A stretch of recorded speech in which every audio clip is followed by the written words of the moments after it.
Hello everybody, my name is Teacher Rich or Professor Rich, and today we are talking about learning a third language.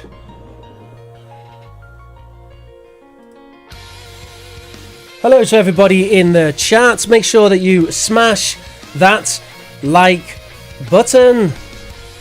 And let's start with a true or false activity. So, true or false? Look at the sentences 1 to 6. What do you think about that? Which of those are true and which of those are false? And hello to everybody in the chat. I feel like my chat isn't working at the moment. One moment here. Let's just try and refresh that. Bonk. All right, so I did do a poll here saying how many languages do you speak? And a lot of people speak 2, of course, because you speak English, don't you? A few people in the chat speak 5 or more. That's amazing. Amazing. Very impressed. So, true or false? Look at the sentences. Number 1, English is not like any other language. 2, some words in English are from Hindi, Arabic, and Chinese.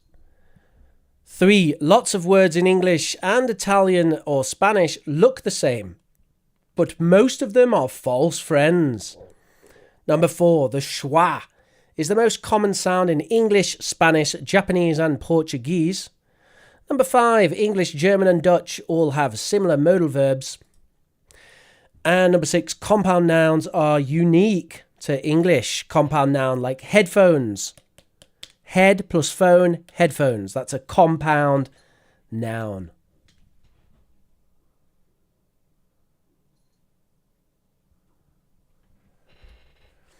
So answers in the chat. What do you think here? There's a variety of different answers coming in. And I will end the poll.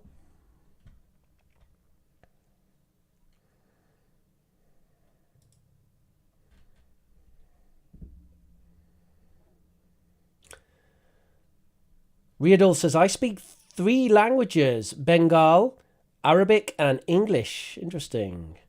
Anawat is the first person to give us an answer for all of these. So let's consider what Anawat said, and let's see if Anawat is correct. So, number 1, Anawat says false, and I agree. I also think this is false. English is like some other languages, so that's false. Number 2, some words in English are from Hindi and Arabic, etc. Anawat says true, and he's right. It is true. There's some examples like alcohol and shampoo. Shampoo is from Hindi. Alcohol, I think, is Arabic. And tea is from Chinese. Let's write those in. So we've got shampoo, alcohol, and tea. Lots of words in English, Italian, and Spanish look the same, but most of them are false friends. That's false. That's false. Then most of them are not false friends. Most of them are real friends, not false friends. The schwa is the most common sound in English, Spanish, Japanese, and Portuguese. False. It's the most common sound in English, French, German, Dutch, and some other languages. English, German, and Dutch all have similar modal verbs is true. And compound nouns are unique to English is false. You also have compound nouns in German. All right, so that starts us off for today, and this is the plan for today. Our topic is about language number 3, and today we're going to learn, first of all, true or false English versus other languages. We've done it. It's finished. That's our first task done. And then here's the plan for the rest of today's class. Why learn a third language? Then the Romance languages and English. By the way, the Romance languages are languages like Spanish, French, Italian, Portuguese. Then we have Germanic vocabulary in English. Finally, we have the French interest. So what French words did William the Conqueror bring into our language? And then we'll be checking homework from last week. And I have 5 submissions from Anawat, Elena, Julia, Manuel, and Vladimir. So I don't think I have Daisy today. Let's just take a look here. Did Daisy send me a message and I missed it? Or is she going to get homework for the rest of her natural life? Yeah, lots of extra homework coming Daisy's way. Oh dear, Daisy. So we will be checking homework a bit later on. Let's talk about the reasons for learning a third language. So what do you think?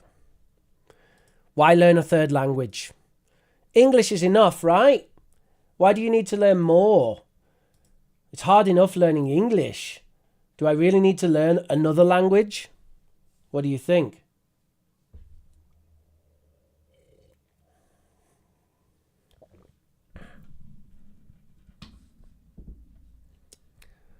I'm going to talk you through some of the reasons that I think. Actually, what I'll do here is I'm going to list 6 reasons to learn a third language down the left, and I want you to match those reasons with the definition. So these are all good reasons to learn a third language. Grammar understanding, vocabulary expansion, pronunciation improvement, language sensitivity, metalinguistic skills, and communication soft skills. So these are all reasons to learn a third language. Can you match those terms with the definitions on the right?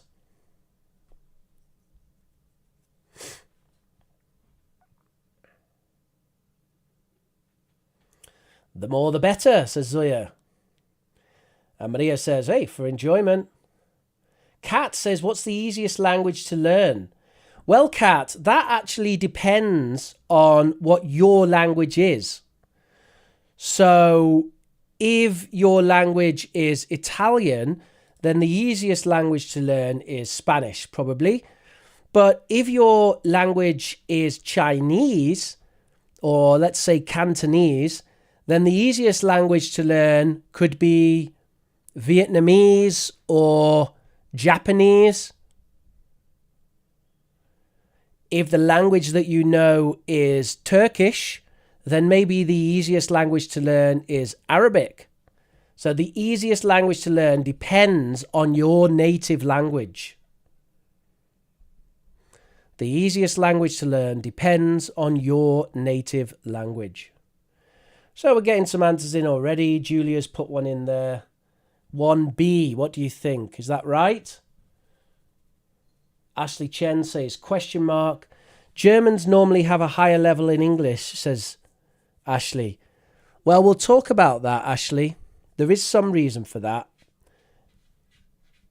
There's a familiarity in pronunciation and also vocabulary to some extent.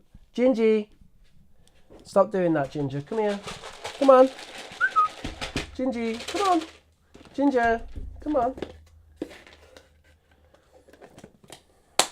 Maria del Carmen agrees. She says, yes, 1B. Gingy, come on. There you go.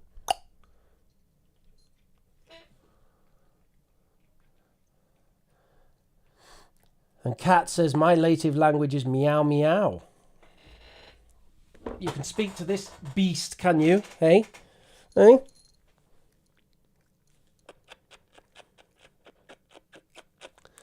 Come on, Gingy, say hello. Say hello, Gingy. Okay. Okay. I am the cat father.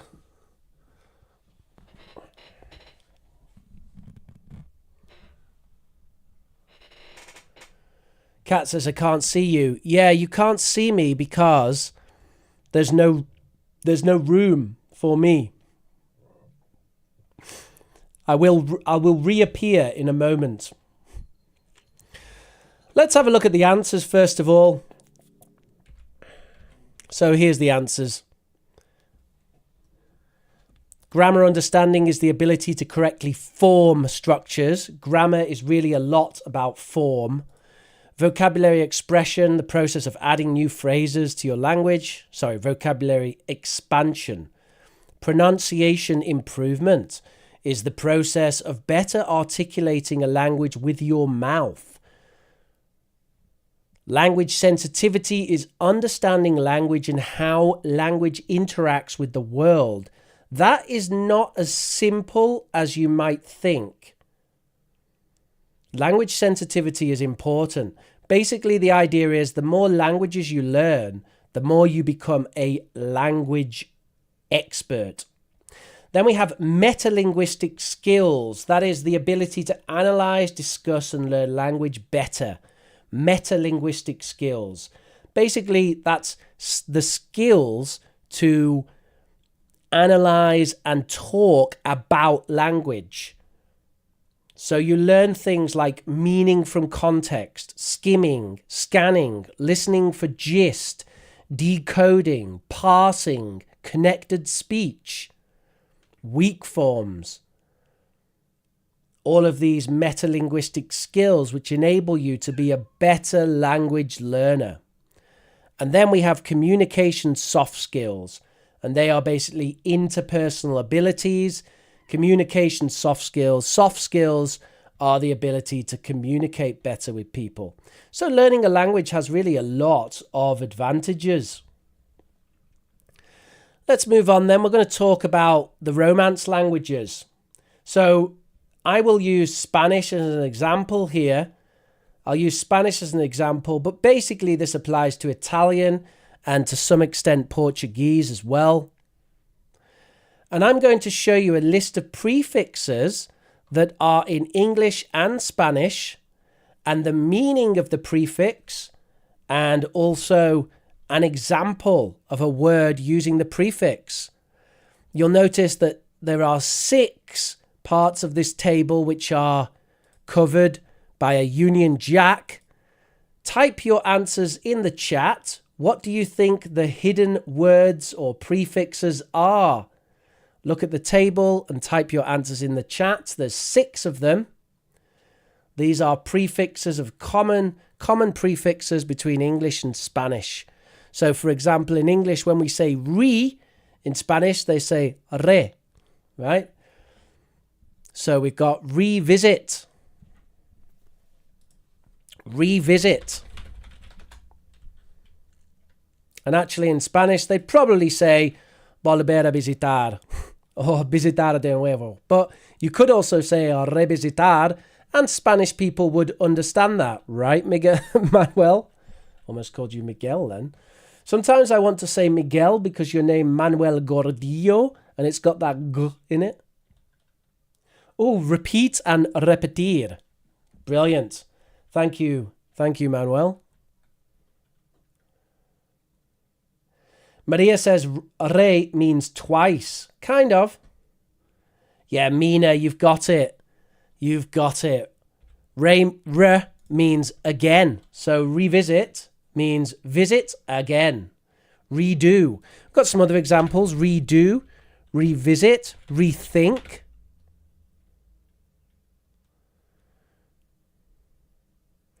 Redo, rethink, revisit.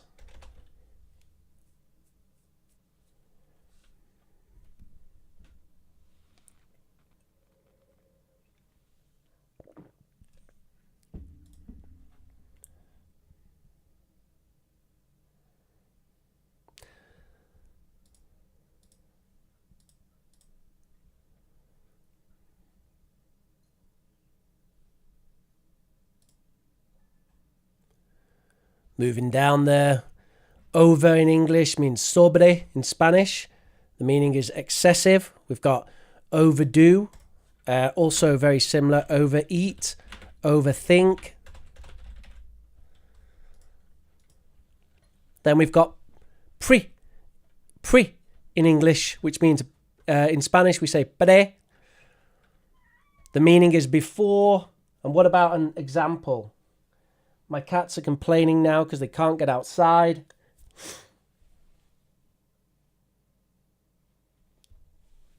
Oh, little kitty. Say hello. Say hello, Pepper. This is Pepper, everybody. Hello, everybody. My name's Pepper. Look, I can wave. Hello. Hello. Okay. Okay. Ow, ow, ow. Okay. You watch it with those claws, Pepper. She got big, sharp claws. Haven't you, little Pepper, huh? Big, sharp claws. I let my cats have big, sharp claws. So they can big, sharp claw things. Prenatal. That's a good one, Anawat. Before birth. Previous. Yeah, very good. Okay, and my example is preview, which means before view. So a preview of a product is that you view the product before. Isn't that right, Pepper, eh? Have you had a preview, Pepper? Yes. Yes. Oh, look at how cute she is. Yes, she's so cute, isn't she? Okay, next. In Spanish, we've got pos or post. And in English, that is just post. We've got postpone. Post-apocalyptic. Post-apocalyptic means after the end of the world. So there's a type of fiction called post-apocalyptic fiction. And that means fiction with stories after the end of the world. Do you like post-apocalyptic fiction, Pepper? Yes, you do. Yes, you do, don't you? Yes, you do like post-apocalyptic fiction. Don't you, little Pepper? Yes, you do like post-apocalyptic fiction. All right. Anti in Spanish.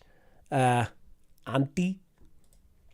The meaning is against, anti-authoritarian, antibacterial. Pretty important during the pandemic. Those antibacterial wipes. Next, in English, for mal, we've got miss in English. Misunderstand, mistake. Means badly, a bad take, a bad understanding, mistake, misunderstand. Then in English we have like undress. And in Spanish that's des. The meaning is undo. So undress, you undo your dress, right? Uninstall, you undo the install.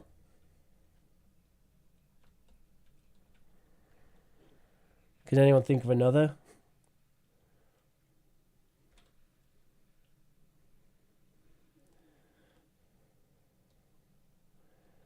Yeah, can mean without actually, but I was using it for verbs. And with verbs, it's like undo, isn't it? Like unscrew means you undo the screw. Yeah. Oh, ow, ow, ow. Okay, Peppa. Okay. Gotcha. It's okay. Right, so that was prefixes. Let's move on then and have a look at some suffixes. So prefix, actually we have a prefix in prefix, which means pre is before the word. Then we got suffix, which is after the word, at the end of the word. We've got 7 here.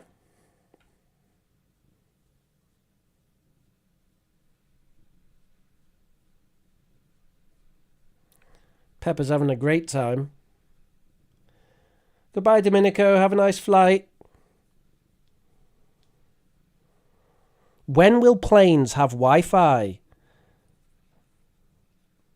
And I mean normal planes, not expensive planes that people with loads of money can fly in. Cat says, I am also a cat. Okay.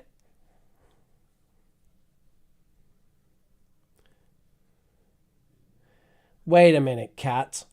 Wait a minute. Wait a moment. Shouldn't you be packing?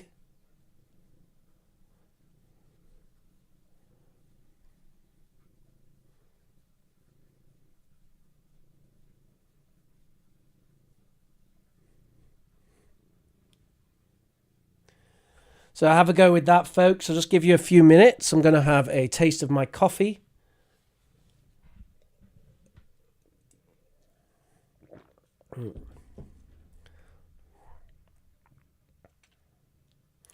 It's actually quite rare that Pepper does this, by the way, and Ginger. Neither of them often do this. It's very, very rare. So I'm going to let her do this for a while because they never do this. She's on my lap. Seems quite happy to be there. Your cat seems clingy, says Ashley. She's not actually. Like I say, this is actually quite rare. Definitely not that clingy. It happens once in a blue moon.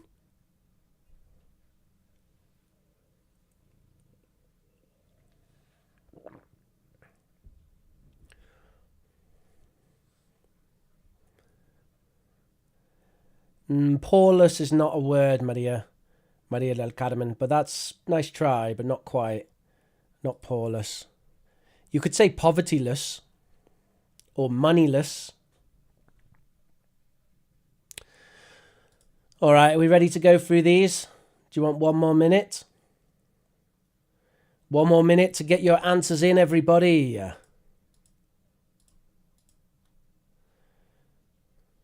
Yeah, you could have a povertyless society.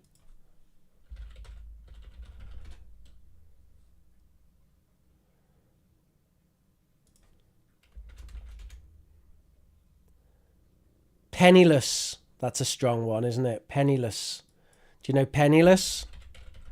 Penniless. That's a common word. And we spell it a little bit differently. We spell it with the I. Penniless with an I instead of the Y.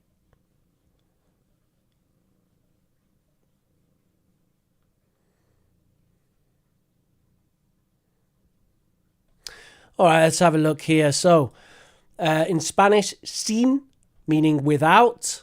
And in English, we've got lus. Pronunciation, lus, lus, lus, lus. Friendless, penniless.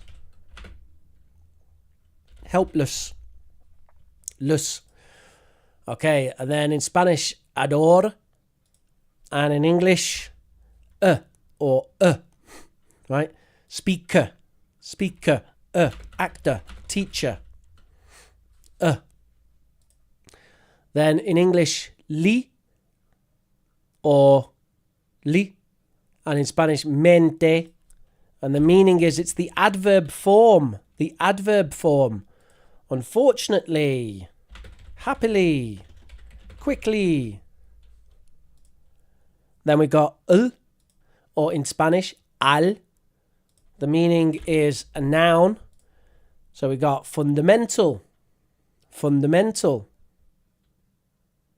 What else have we got?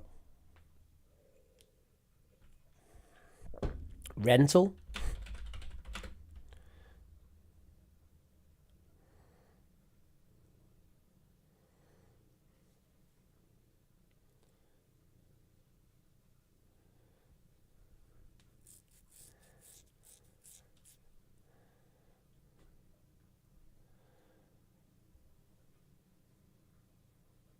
Promotional.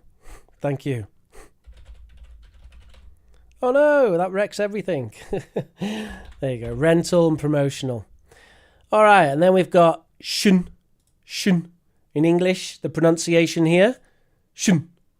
In Spanish, thion. Thion. Thion. But in English, shun. So we've got function. Function. Function. Function. Communication. Communication. Shun. Shun. Function. Shun. Caution. Caution. Function. Shun. Communication. Right? Then we've got able, or hable, hable in Spanish, hable in English, able. The meaning is capable of, observable, doable, edible. And then moving on, we've got munt, which is mento.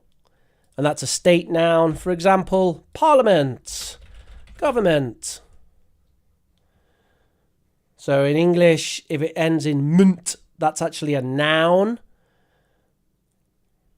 It's not mente, because mente is adverb. It's mento. It's a noun. And it can be other nouns in Spanish, like government in English is gobierno. No, gobierno. So it's different. In English, that's a government.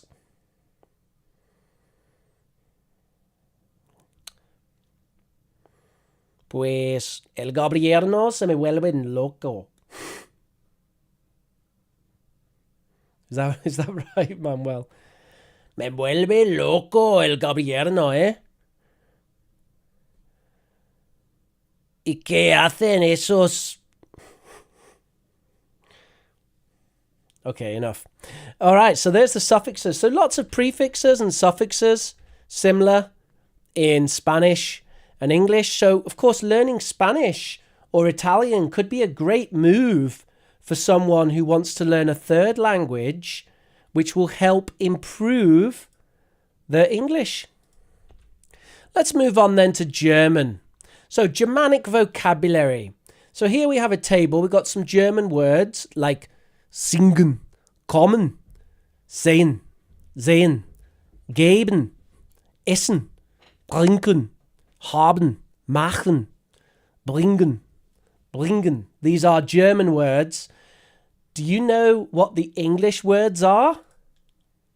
These are all common verbs in German. Singen, kommen, sehen, geben, essen, trinken, haben, machen, bringen. Why implement is a verb, Rich? I'm curious. Oh, nice. Good job, Ashley. Yeah, implement is a verb. Yeah, you're right. It's just because, Ashley, it's because languages don't really follow rules. So, although we can make rules and say, oh yeah, normally munt is for a noun, you will find exceptions. So implement is an exception, where implement is the verb, and the noun for that is implementation.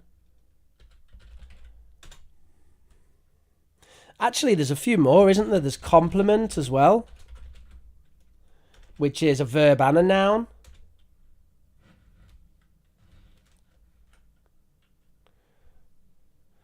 But these things just happen, Ashley. You also, because you've got stuff also like hardly, which is actually an adverb. Sorry, not an adverb. It's an adjective. You would expect it to be an adverb, but it's an adjective. Is that right? Am I speaking nonsense?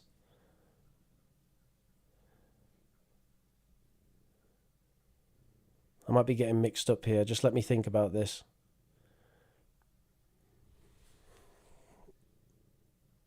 No, sorry, it is an adverb. I'm thinking of hard. Hard is an adverb? Oh my God. Rich, come on. What's the adverb that confuses everyone? There's one that confuses everyone. There's a lee. Let me find out.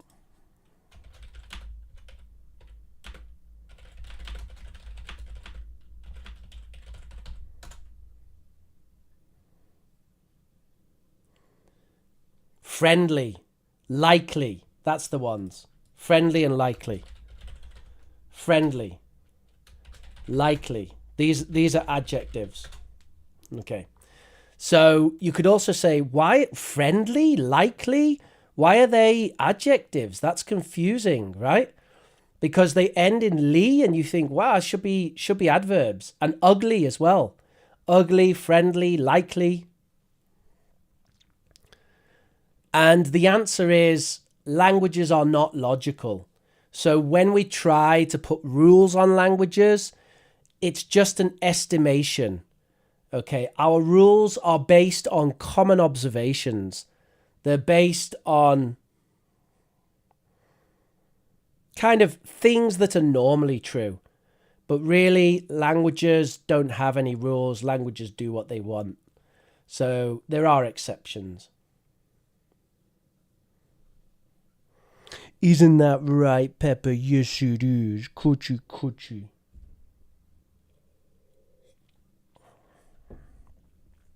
So how are you guys doing with that?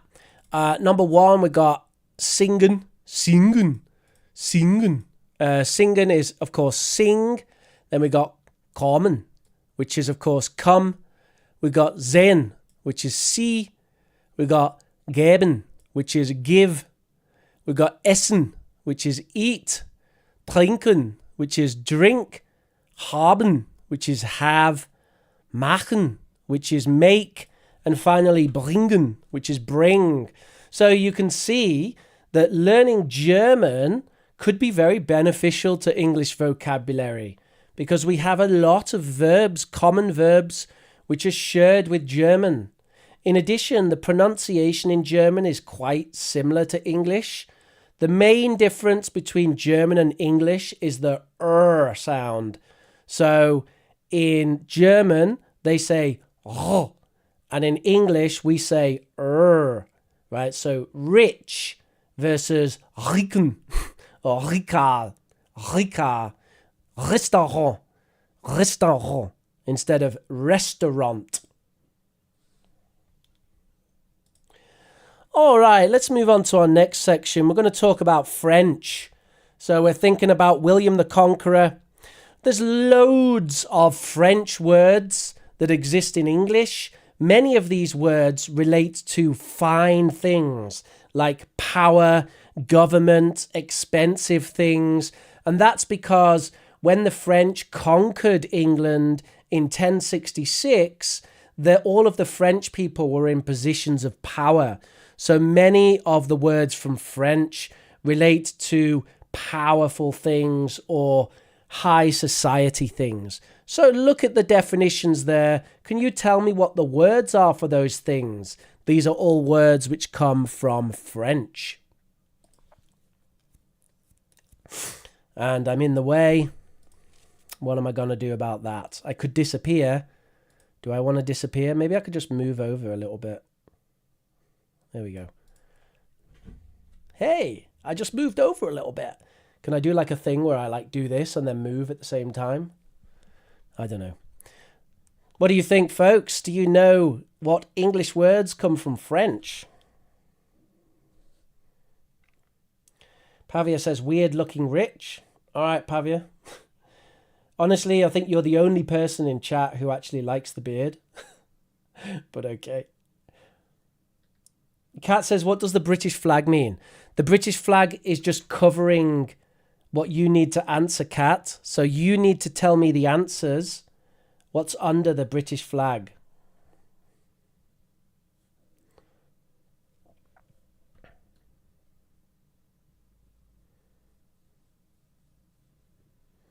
A bistro, says Sonia. Nice. But actually, it's a more common than bistro, Sonia. It's another word. Oh, well done. She's got gourmet. Gourmet. Gourmet. Meow Meow says hi. We seem to have a lot of cat-themed people in the chat today. Now we've got Meow Meow and we've got cat. I seem to be attracting some kind of feline fan club. What's going on, Pepper, eh? Why have I got a feline fan club?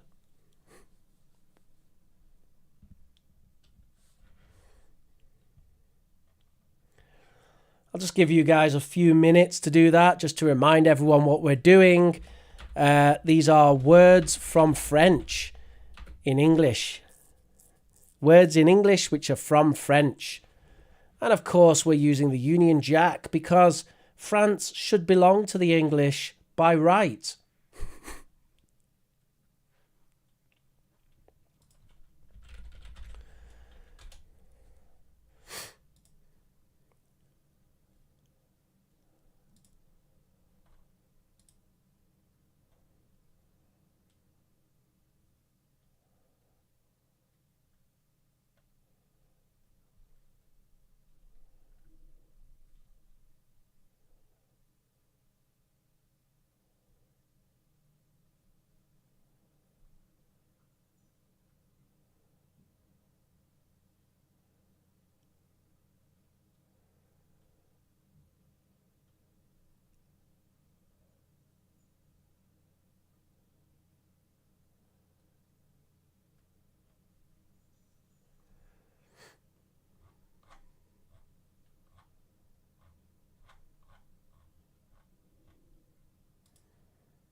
All right, you ready to go through these answers?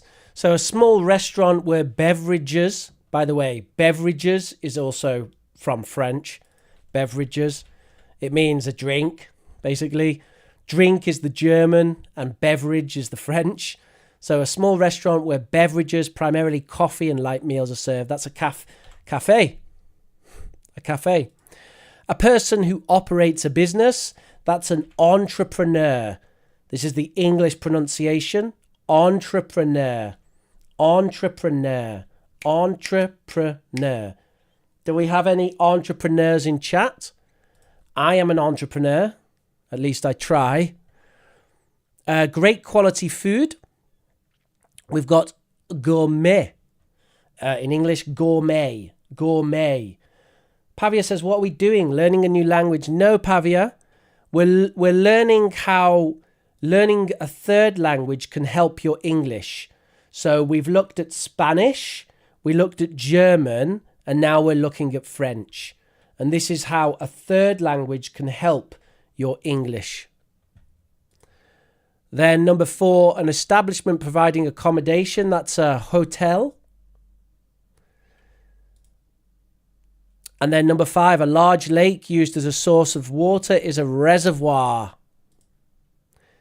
Number 6, a close observation of something is surveillance. Number 7, a prearranged meeting between people is a rendezvous.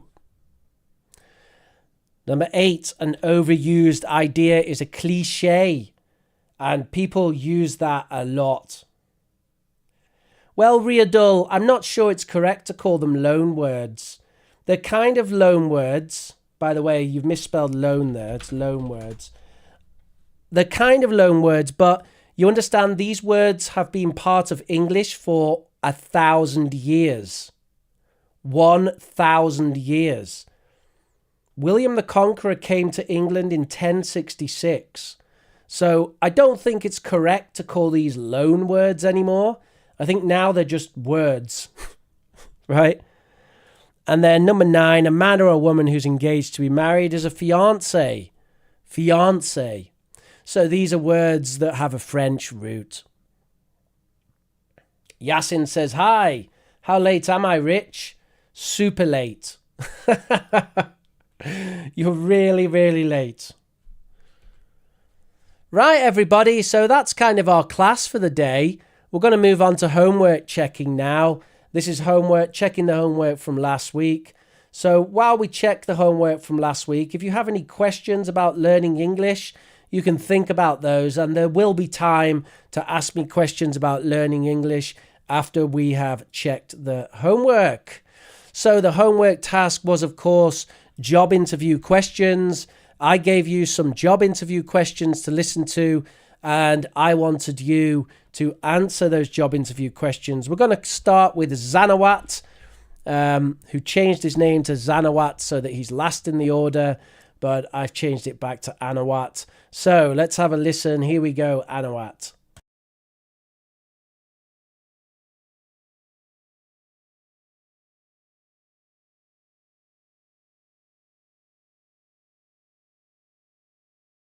Of a time when you had to manage. Question number 3.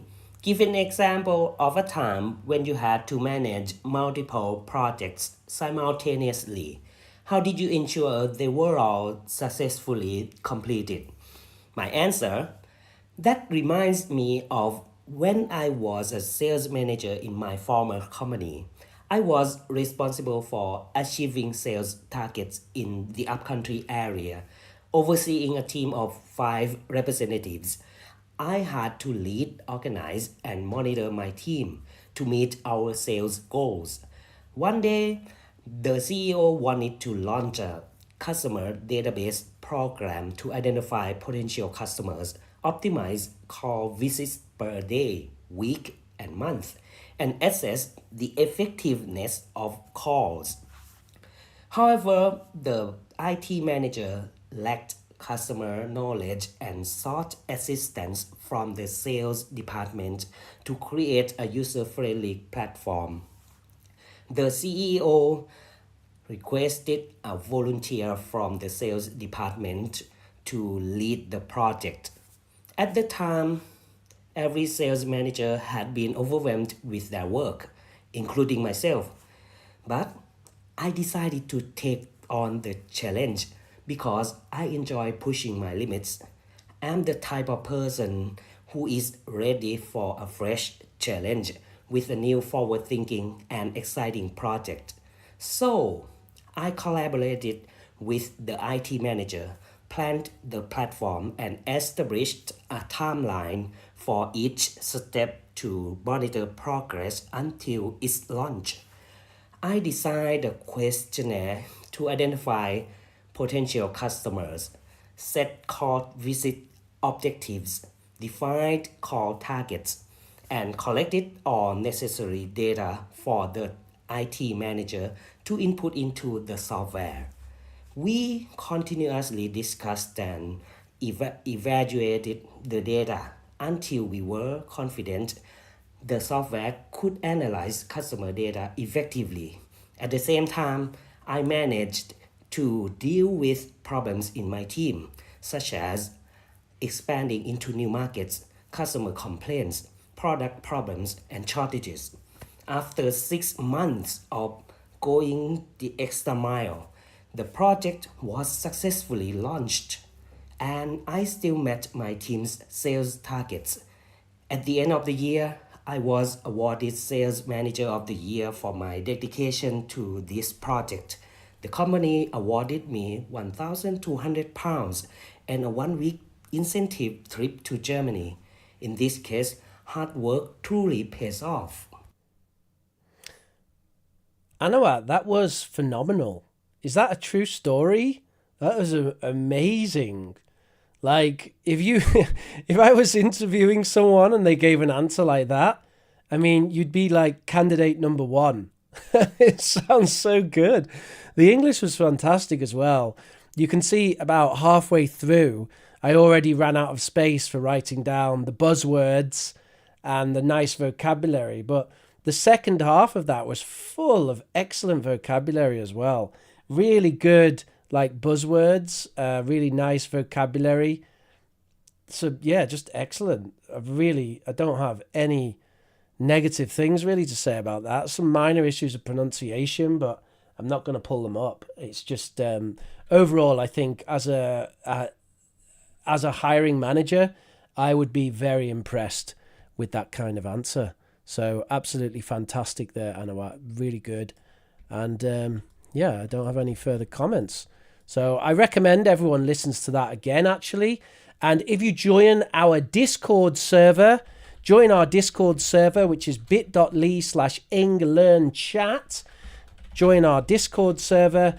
Anawat often posts his recording on our Discord server, so you can listen to it there and you can discuss what you think was great about Anawat's answer. Join our chat server where Anawat often posts his homework recordings. Okay, so the link for that is in the chat. So let's move on now to our next contender. And our next recording will be Elena Anisimova. Let's see what we get here. Elena. My examples probably don't fit so much to mentioned questions. I was a tutor for a girl. One day she couldn't come to the place where we studied anymore. I decided to go to her home to teach there. I thought for a long time what an example I could give for the second question. It was the time when I went abroad as an interpreter. It was a group of specialists who were undergoing training in order to later be able to operate foreign equipment. The interpreter often concerns himself with some technical things which he doesn't know. The instructor, the people who are studying, and the interpreter form a team that helps, explains, and supports each other. As a result of this trip, our professionals were able to manage new equipment. I was teaching at a language school and had a group. One day I got a call and was asked to teach in another group the next day. Half the day I was preparing for class. Students were very nice and asked me to continue working with them. All right, fantastic, Elena. Can be very difficult if you don't have an anecdote which fits the questions. It's something I often find very difficult. I'm unsure exactly I don't have the questions with me now, but this is something about an experience. And Elena talked about how she was teaching in different situations. Does anyone know what the question was? I actually don't have the list of questions here. But we got some great language there from Elena as well. I very much like this cleft sentence. It was a time when I went abroad. That sounded really fantastic. We got form a team as a result, be able to manage, get a call, be asked to do something. A really good passive phrase there that would quite often appear in the passive form. I was asked to do something. And that's a common thing that you would use when using the STAR, situation, task, action, result, system of answering. No, Manuel. She is Russian or Eastern European, definitely. Not Spanish. Elena Elena is a very common name in many different countries, especially in Eastern European and countries near to Russia. Very common. And the version in Ukrainian as well is Olena. I have a lot of students called Olena right now.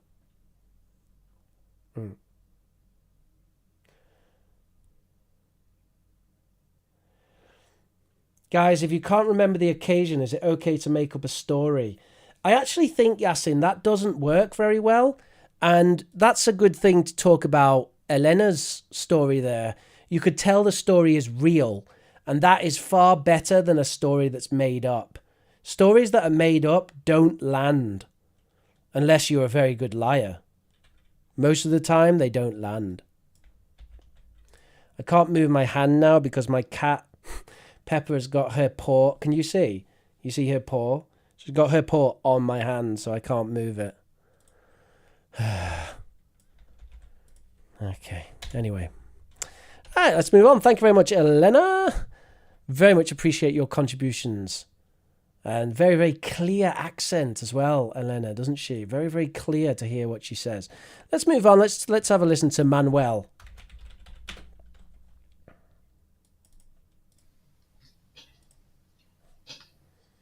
Good morning, good afternoon, and good evening.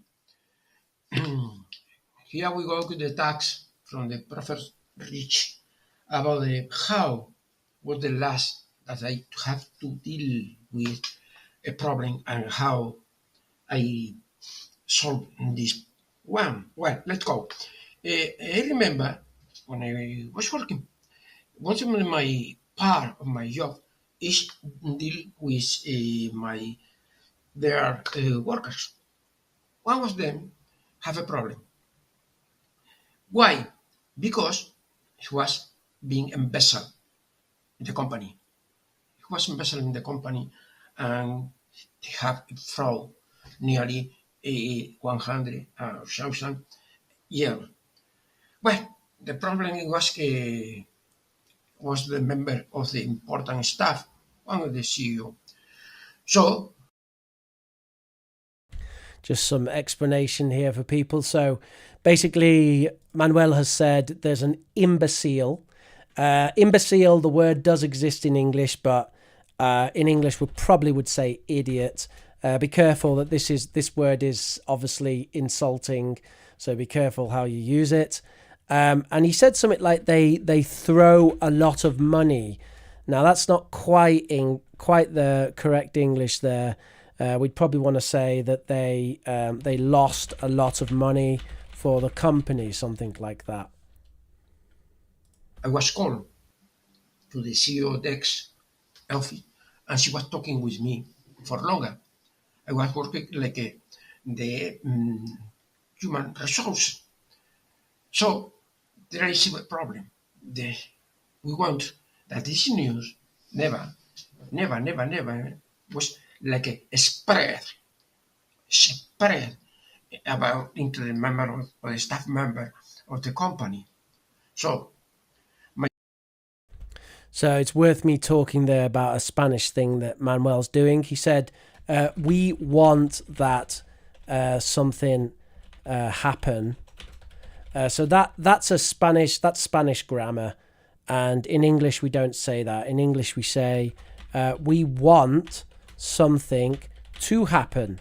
So we want the news to stay in the company. We want that person to correct their mistake, right? So if you're using people, then you put the person there as well. We want someone to do something. We want him to correct it. my CEO always say me, yes, Manuel, I want to you solve, but with option A, option B, option C, D, E, all the options possible in order to avoid. Well, I was the first thing I did it was I went to my house and then was sleeping on it for longer. The next day, I told my CEO the only option fact is like he resigned and later in agreement in order to he get to avoid, of course, we don't want that the police like make like a report in the police. So again, he said, we want that the police don't. So in English, we'd say, we don't want the police to make a report. We don't want the police to make a report. Or we want the police to not make a report. And give him the opportunity to take this money back. Then the chief what was investor when the company signed an agreement, and at the same time she signed like was recognized he has a debt with the company, was he going to pay it by installment. Installment, for example, the 3,000 euros a month. This is my last option that I told my CEO. I don't know. It was the worst option, or maybe I was wrong. The question is that I kid at the time a big way that it was over my CEO's shoulder. Thank you very much.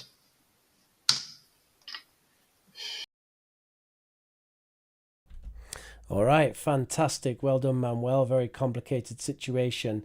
We didn't want to report it to the police, correct? And also the word from before was not actually imbecile. It was embezzle. Embezzle. Zzz. You need that zzz. Embezzle. Bez. Zzz. Bez. Bezel. Embezzle. Bezel. Embezzle money. Embezzle. Okay. All right. Well done, Manuel. Fantastic. Now we can move on. We've got two more left.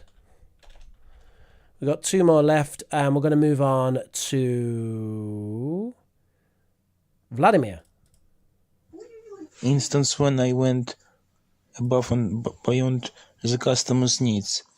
At the end of the functional software testing course, me and my team were testing the existing website's builder service. I was the only programmer among the 5 participants team and used a virtual machine environment.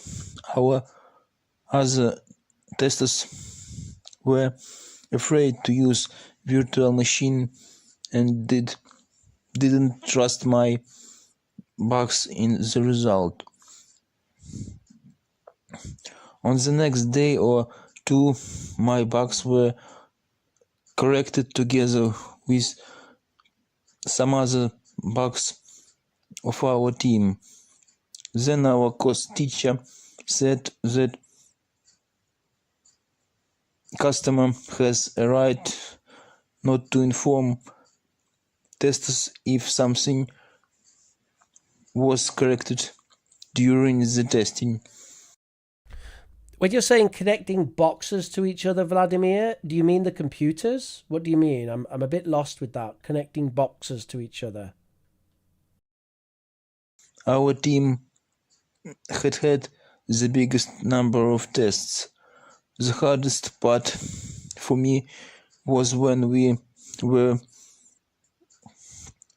divided on roles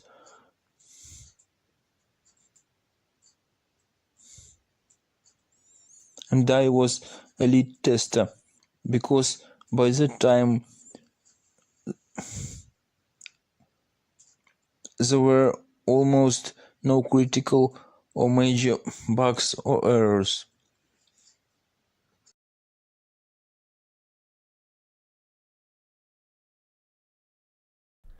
Okay, excellent. Well done, Vladimir. We had the virtual machine environment. So obviously Vladimir works in IT, so he uses a lot of IT vocabulary. Unfortunately, it seems that Vladimir is not here to tell me what he meant by connecting box, but I think now maybe it was bugs, something about bugs, but I did miss that. I like the use of had for the past perfect. Some people get afraid of using had, but no, it's good in English. We do say that. Our team had the biggest, so notice the pronunciation, had. Our team had. Our team had the biggest number of tests. I was the lead tester, and then we had the nice discourse marker by that time. Excellent, and we're moving on to our final contender of the day, and this is the lovely Julia Khatata. So, let's have a look, see what Julia has for us today. Exceeding guest expectation in the hotel life is first and foremost vital for creating memorable experience, tight night environment, and a force to be reckoned with. A simple yet effective way is to personalize the guest stay. As a prime example, remembering guest preferences such as pillow type, room temperature, room with scenery view, and surprising them with small gesture, something along the lines, a handwritten welcome note, complimentary room upgrade or seasonal fruits. On top of that, providing exceptional proactive service such as express check-in and anticipating their needs can go extra mile.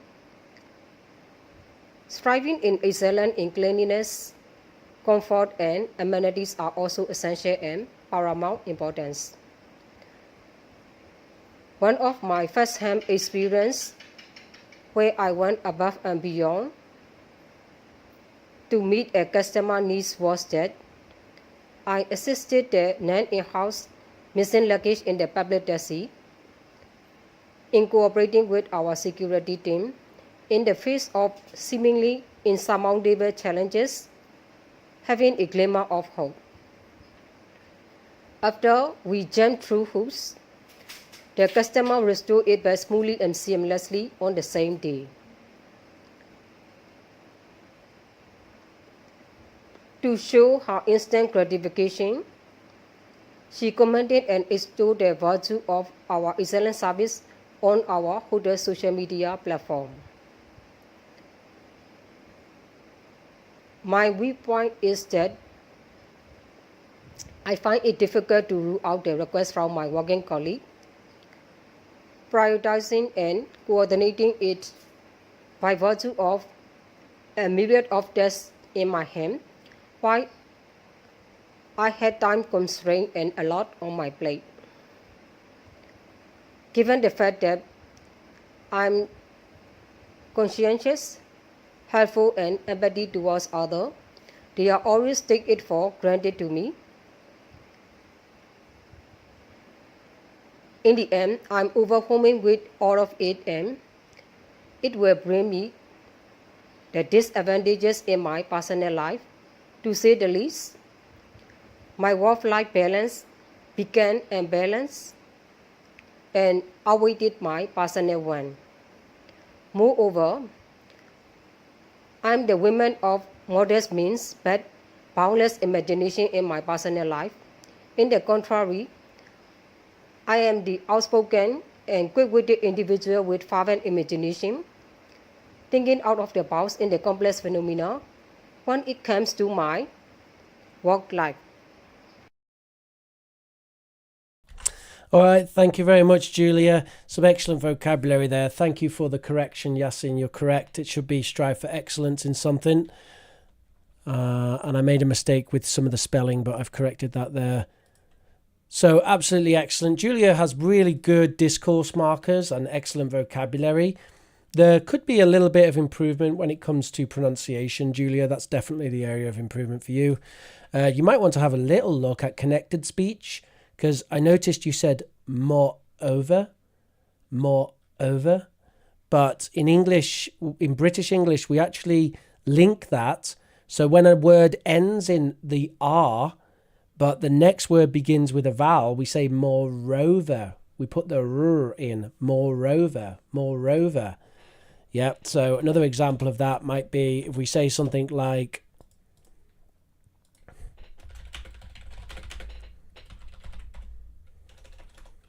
that, then we'd actually say the teacher is happy. The teacher is happy. So we get this riz in the middle. The teacher is happy. Riz. Teacher is happy. The teacher is happy. Riz. Teacher is happy. Okay? So a bit of linking sounds could be helpful, I think, for you, Julia. Also, intonation, I think, would be helpful.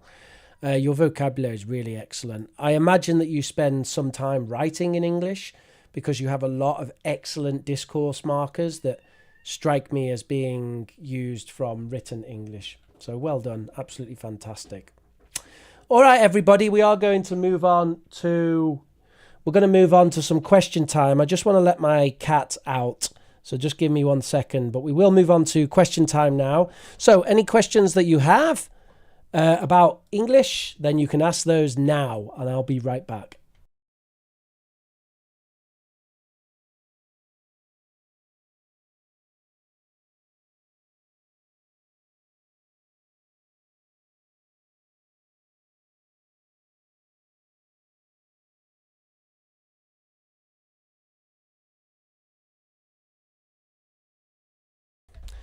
Okay, everybody, I'm back. So let me know if you have any questions about English today, any questions on your mind about anything we've covered today, or just any questions in general. You can, of course, download the notes from today. I also highly recommend that you join our chat server, join our community. It's a really fantastic community. Really fantastic community. Highly recommend that you join it. And you will be able to get the recordings from today on that community. And of course, that is where you will submit future homeworks. I don't have any homework to tell you about exactly today, but in the future. That's where you will submit the homework.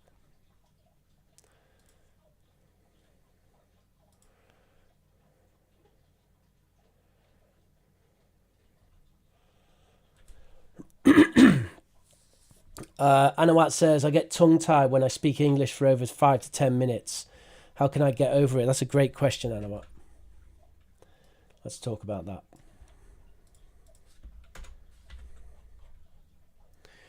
Yeah, I get tongue-tied. I get tongue-tied is what you should be saying there. I get tongue-tied when I speak English for over 5 to 10 minutes. How can I get over it? Okay. So, I would say that there's a few things which might be happening here, Anawat. One thing is, look out for over-pronouncing and over-emphasis. So I notice that when you speak kind of like, hello, everybody. Today, I'm going to talk about an experience that I had when I was... So there's a lot of emphasis. There's a lot of pronunciation when you're speaking. And I wonder if it might be helpful to you to learn a bit more about weak forms and connected speech. And because, you know, the point of weak forms and connected speech is to speak with less effort, right? That's the point of connected speech. It's to make speech easier, less, you don't have to pronounce so much, right? So if we take, for example, a phrase like this, okay?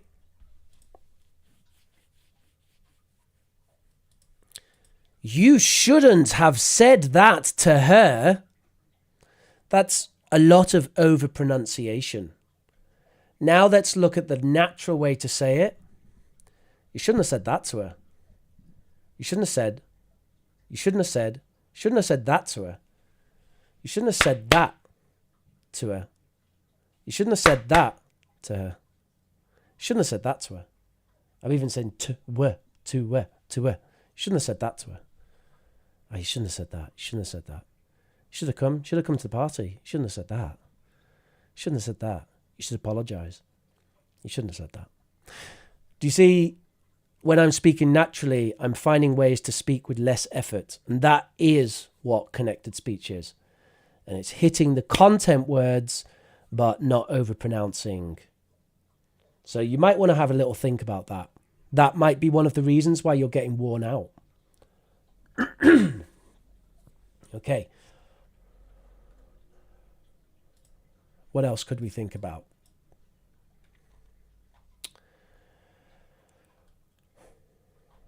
Obviously practice, but I don't want to say practice because it's just the obvious thing to say. Yes, practice. But I really wanted to think of something other than practice. Overpronunciation is really the big thing that's coming to me here. Because I think you already do a lot of preparation. So I don't think it's so much about preparation and anticipation for you. I really feel this idea of overpronouncing. Just try to put a bit less effort into your mouth, right? Don't try so hard with your mouth. Just relax a little bit. Okay, and let's find a balance between pronunciation and effort. Just take the effort down a little bit, right? Just be aware of your mouth and just try and relax it a bit. Try and relax everything a bit. And it might affect your clarity negatively a little, but we need to be speaking longer than 5 minutes, right? So you have to do something.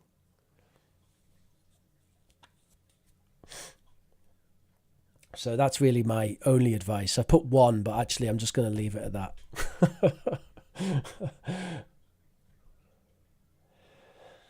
When you say you get tongue-tied, do you mean nervous or do you mean physically it feels difficult? What happens to you? What happens after 5 minutes where you get tongue-tied? What is the problem?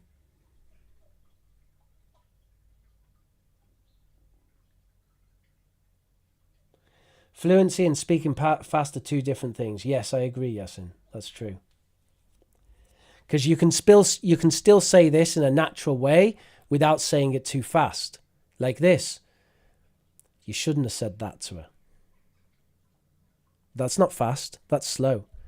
You shouldn't have said that to her. You shouldn't have said that to her. You shouldn't have said that to her. You shouldn't have said that to her. You shouldn't have said that to her. You shouldn't have said that to her. You shouldn't have said that to her. Shouldn't have said that to her. Ads are blocking my desktop, says Manuel. No, it's not the ads, Manuel. It's your ad blocker. So on YouTube now, you need to turn off your ad blocker. Welcome to the new YouTube. YouTube no longer allows ad blocker. Now you need ads. Yasin, I disagree. I think Anawat enunciates his words too much. That's the problem. That's why he gets tongue-tied. He's over-enunciating. He needs to drop the enunciation a little. Anawat is very, very, very clear, but it's obviously, so he says, physical pain in my mouth, hard to breathe. So you're over-pronouncing, Anawat. You need to take it back a bit, right? Put less effort into pronunciation. Because you're super clear when you talk. You're so clear. I think you're more clear than me, right? So take it down a bit. Take the effort down. Start to mumble a bit more, okay? I'm not giving this advice to everyone. This is especially for Anawat, right? Anawat, start to mumble a little bit, right? Repeat after me, Anawat. I'm going to go to the park. Go to the park. Gonna go to the park. I'm gonna go to the park. Gonna go to the park. I'm gonna go to the park. Practice that. I'm gonna go to the park. Why are you gonna go to the park? I don't know. I just feel like going to the park today. Do you want a coffee? Should you have a coffee? You fancy a coffee? What do you reckon? As you can see, I can speak for 2 hours with little difficulty, and I am speaking on stream, which means I am pronouncing my words a little more than I normally do. So I think take your pronunciation back a little bit. You're too clear. You need to reduce the effort a bit. Yasin says, Rich, do you think IELTS results affect your true level? Oh, Yasin, you're getting into the weeds here. So, to be honest with you, Yasin, we could extend this and we could say do speaking exams or language exams in general reflect our true level.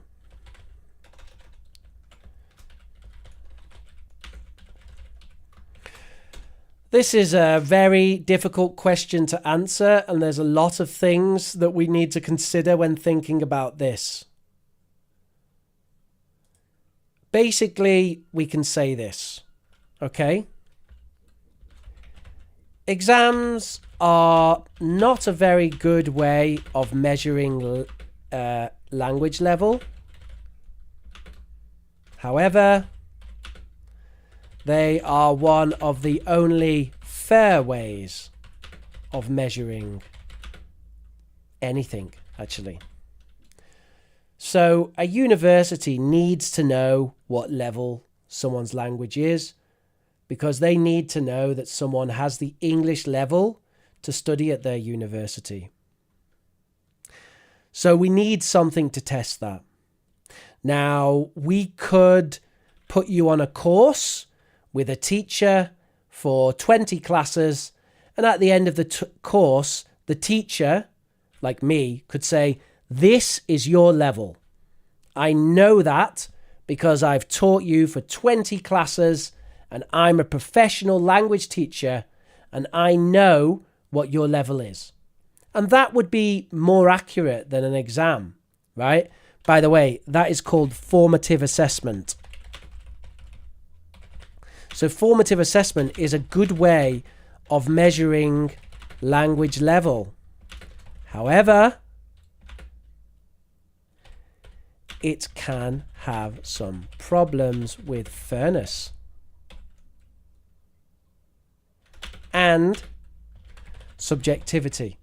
So the problem with formative assessment is that maybe I like you. Maybe you're one of my favorite students. Maybe on Teacher's Day, you bought me a coffee. Oh, by the way, can I say thank you to Manuel Gordillo, who bought me a coffee yesterday. Thank you, Manuel. I got that. I will 100% have a coffee on your behalf. And I do have a link now. By popular demand, you can donate to my tip box, my tip jar. If you want to buy me a coffee, go ahead. You can go to bit.ly/thankyourich to buy me a coffee. Thank you, Manuel. I appreciate that.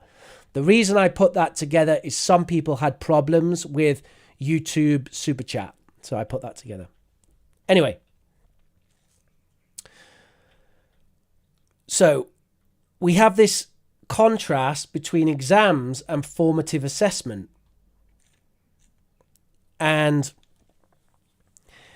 basically, that's the point. This is why we have exams, because exams, you can repeat exams between people and it's relatively fair. We don't have the bias of an individual, right? Daisy got me a cake for Teacher's Day, so I give her a 9 on her IELTS exam, right? Of course that happens. Teachers are people. Even if we don't want to be biased, of course we're going to be biased. We're people. It's very, very difficult to not be biased as a person. In fact, maybe impossible. Even judges are biased. Everyone's biased. So that's why we have the exam. It's an attempt to make it balanced and fair. Are they a great way of measuring language level? No, not really. But there's no better way which is as fair. Probably the best way of measuring language level is a teacher. If you have a teacher for 20 classes, like I said, that teacher should have a very good idea of your language level then. But of course, there's so many things which play into your performance on exams. I hope that helps, Yasin. I hope that helps. All right, next question, potentially our final question. If anyone has a question about English, then get those questions in now. This is a question from Pavia. So Pavia says, juxtaposition and contradiction in the same phrase? Wait, is this a question or what is this? Are you asking me if I can put juxtaposition and contradiction in the same phrase?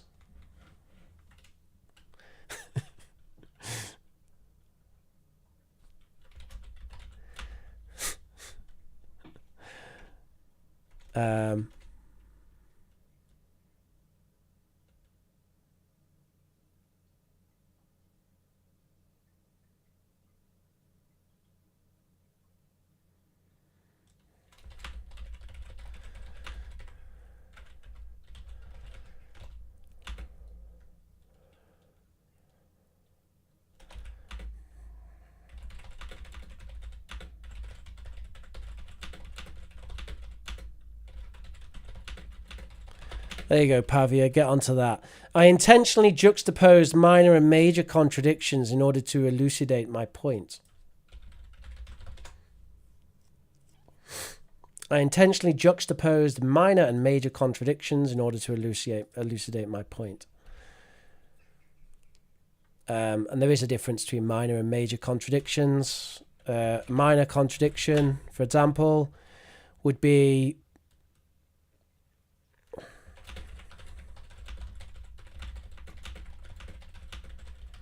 I don't like dairy, but I quite like cheese. That's a minor contradiction. A major contradiction would be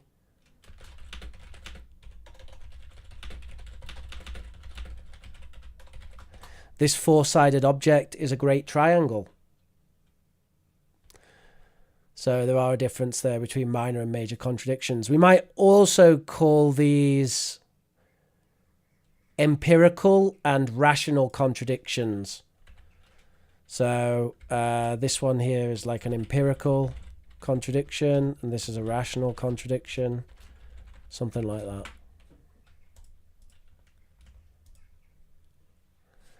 Another example of a minor one might be like, all ravens are black, but this raven is white.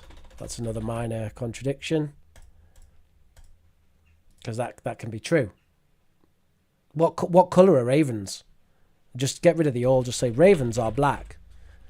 Ravens are black, right? You ever seen a white raven? Anyone? You can get white ravens. There it is.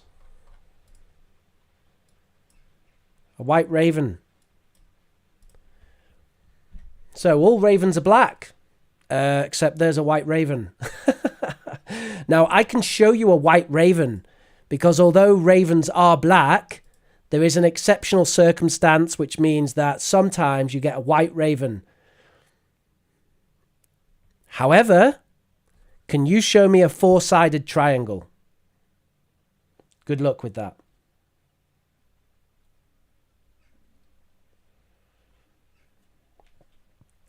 Rich, could you talk a bit about semantics? Oh, yes. You're damn right I can. I can talk about semantics all day.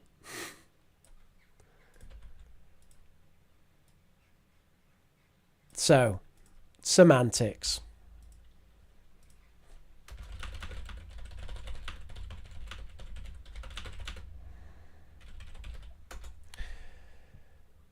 First of all,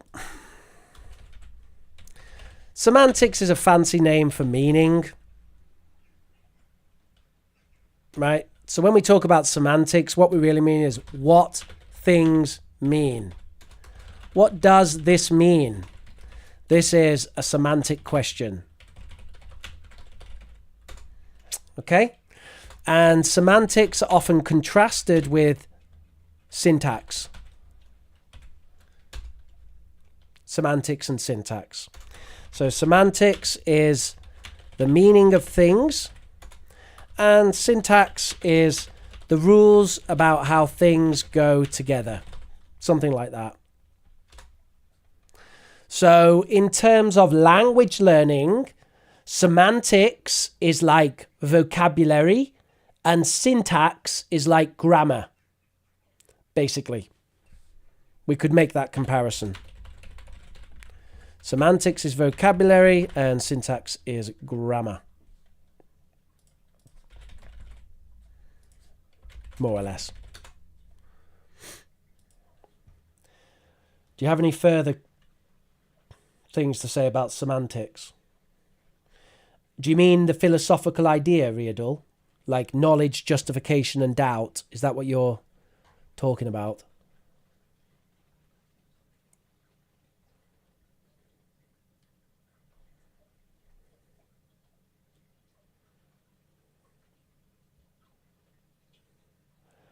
That's a really interesting question, Yasin. Just let me see if Riadul has anything else to ask about semantics, and then I'll move on to that question you have, because that's an interesting one.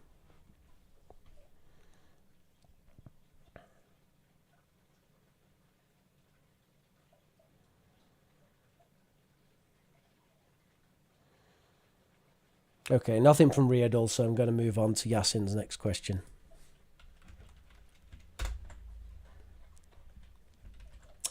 So, very interesting question from Yasin, very thought-provoking. Thank you for that, Yasin. This is really interesting. So, he says, Rich, do you believe someone can use a language practically without even speaking a word, just absorbing the language?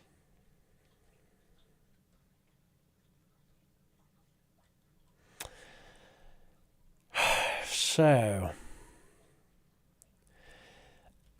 So the Prof Rich response to this is that's not ideal.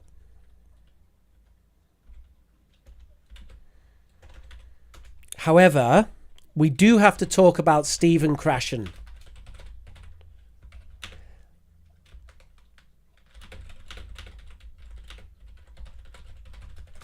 So there's a chap called Stephen Krashen who had something called the input hypothesis. And Stephen Krashen's input hypothesis is, basically it's this. These are my words, but more or less this is the input hypothesis. Language learning takes place when an interested listener is exposed to language at I plus 1 to their level. This is comprehensible input. Once enough comprehensible input has been understood by the learner will start to produce the language effectively. Okay, so that's more or less the input hypothesis. That is an idea by Stephen Krashen, very popular, powerful idea that has been substantiated and researched. Now, it is worth mentioning that when Stephen Krashen made this hypothesis, he was observing a Japanese child in the United States. She was a child.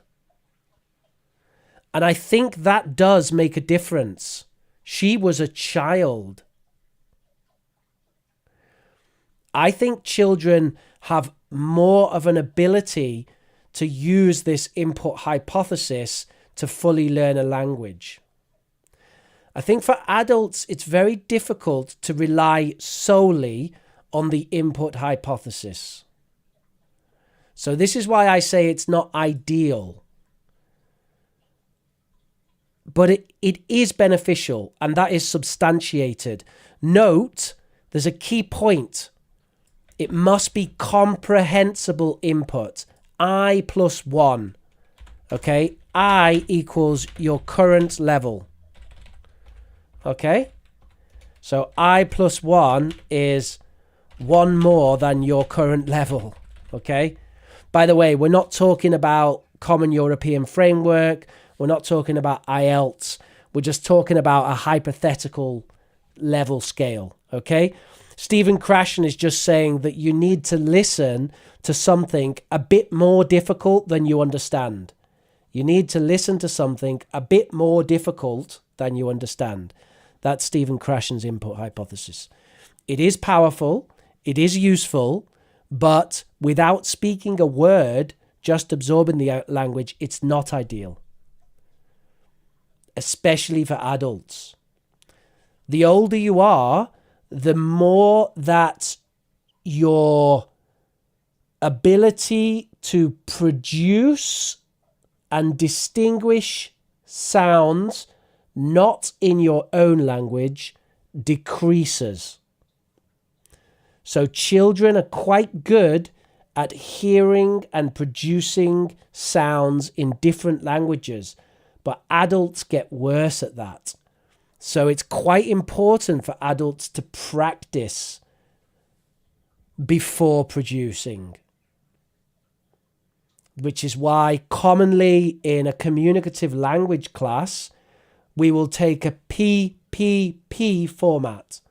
Presentation, practice, production. Thank you, Pepper.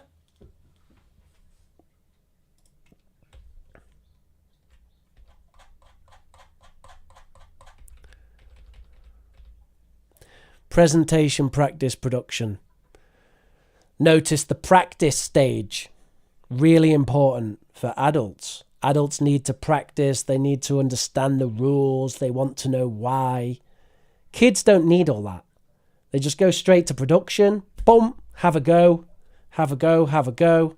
Now you've got a 6-year-old who can speak English.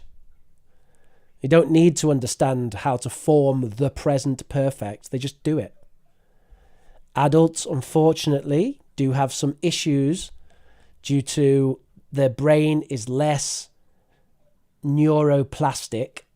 That's the term, neuroplasticity, Children have a high level of neuroplasticity, which enables them to adapt to different sounds, different pronunciation very quickly, and new skills, just new skills in general. But adults, they have low neuroplasticity. They have a concrete brain, a concrete neurological system, and changing that requires active strength. So I hope that kind of answers your question. But I guess without listening, it's near impossible. Well, it's possible to become a good reader without listening. I mean, throughout the Middle Ages, many monks and university people and so on became very good readers and writers of languages, but without speaking. Or if they spoke, they used crazy pronunciation, which was totally weird pronunciation. But it's absolutely possible to become a good reader and writer without hearing the language, but you can't become a good speaker without hearing the language.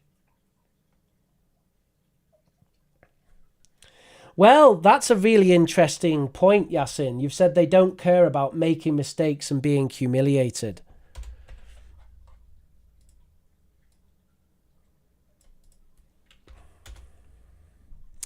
This is the stigmatization of mistakes. And it's something which is embedded into education and our culture. And I mean everyone's culture. There's no culture on the world which doesn't stigmatize mistakes. So the stigmatization of mistakes leads to a fear of being wrong. And the fear of being wrong means you don't want to have a go. Unless I know I am right. I don't want to try unless I know I'm right. Now, children don't have this problem. And the famous quote is from Pablo Picasso. Or is it Paulo Picasso? Pablo Picasso. Yes, Pablo. Pablo Picasso. Do you know this one, Manuel? All children are born artists. The trick is to remain an artist as you grow up. We teach people to be afraid of making mistakes. We teach people that mistakes are terrible, and we teach people to be embarrassed by mistakes. Children are not embarrassed by mistakes. A 5-year-old is not embarrassed by a mistake. We teach them to have shame when they make a mistake. Now, if you want to know more about that, I highly suggest checking out Ken Robinson. He did a talk on this in 2005 called Creativity in Education. And I love Ken Robinson. I would love to talk about him more. We can do a class about him in the future. He's dead now, unfortunately, but he was an innovator and a reformer in education. And he had some ideas about how we could change this in a way that is effective. So I'm not saying, oh, everyone's equal and, oh, everything is right. There's no such thing as wrong. No, I'm not saying that. I do believe in right and wrong, but I do not believe in stigmatizing having a go. So it's really a shame that Ken Robinson passed away before he completed his mission, but I think it's a mission that we should carry on.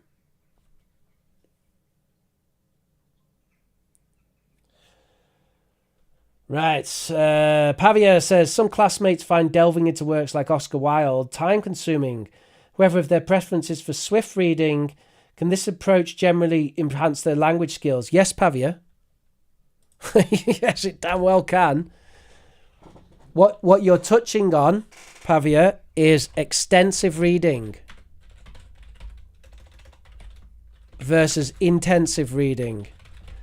And when it's hard going, that's intensive reading. But extensive reading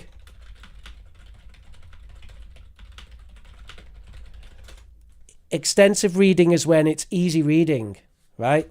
So you find something easy to read. Okay? Now, remember we talked about I+1, the input hypothesis? So with extensive reading, what we say is, find a book which is I-1. So that means find a book which is easier than your current language level, but you enjoy. So what's the point in that? Well, it means you can read a lot. You like doing it. It's not difficult. In fact, it's fun. And there has been a lot of research into extensive reading to show it has a number of benefits. Extensive reading improves your intensive reading. So, for example, if you read Harry Potter, then it improves your ability to read Oscar Wilde. Maybe not so much on the vocabulary, but reading is a skill. There's a number of skills related to reading. Focus, concentration, being able to relax with the book, imagination, enjoying the process, to some extent vocabulary. Extensive reading is always what I recommend to go alongside an English course. Finding a good book that you enjoy with the level I-1, one level easier than your current level. Something easy and fun that you can just devour. You just eat it up. That's extensive reading. Are there benefits to intensive reading as well? Of course there are. When I went to university, I started philosophy with Jean-Paul Sartre, Being and Nothingness. It's a terrible book. Don't read it. But it was really great for my philosophy writing skills. I learned a lot about writing a good philosophy essay from reading the terrible nonsense book that is Jean-Paul Sartre's Being and Nothingness. That was definitely intensive reading. I needed 10 minutes to understand each sentence. But extensive reading has a lot of benefits for reading. Yeah, Manuel, you're a perfect example of someone who just has a go, right? You really have a go, a lot. Actually, maybe you're a bit too Picasso, eh? Do you paint, Manuel? I can't remember. Are you a painter? Are you an artist? Maybe you should be. I think we're wrapping up, everybody. So thank you very much for joining today. It's been my pleasure. You can, of course, download the notes from today. I'll just find the link here. Yep, you can download the notes from today, and they actually have all of the corrections that I've talked about as well, because now we're using a live chat.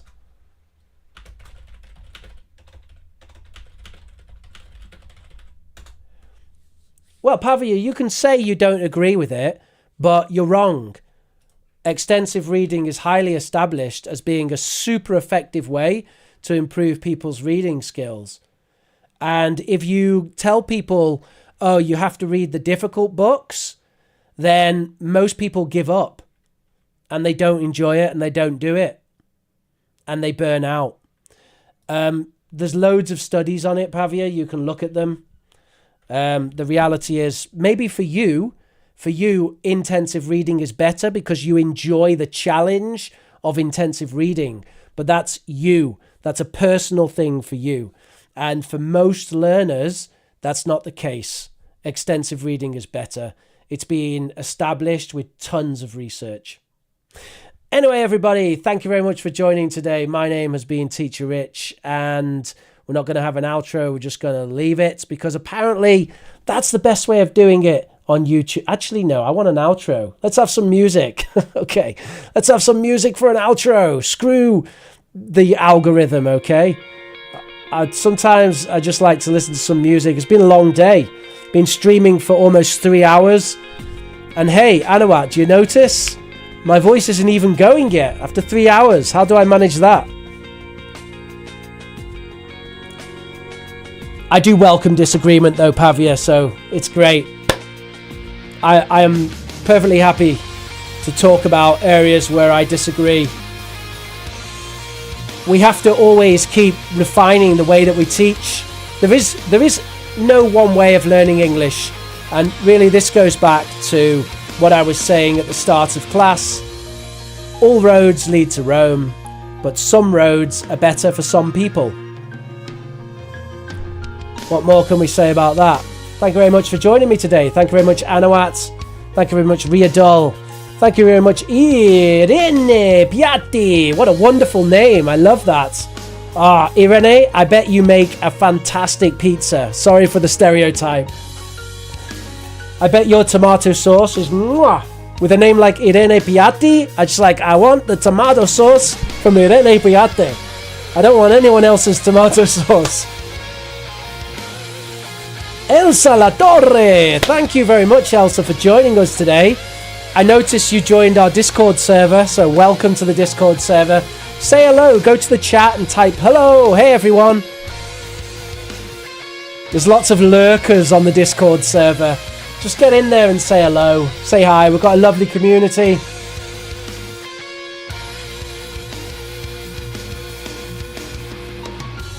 All right, thank you very much for joining me today, everybody. Have a lovely weekend.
All right, thank you very much, everybody. Have a lovely weekend, and I'll catch you next time.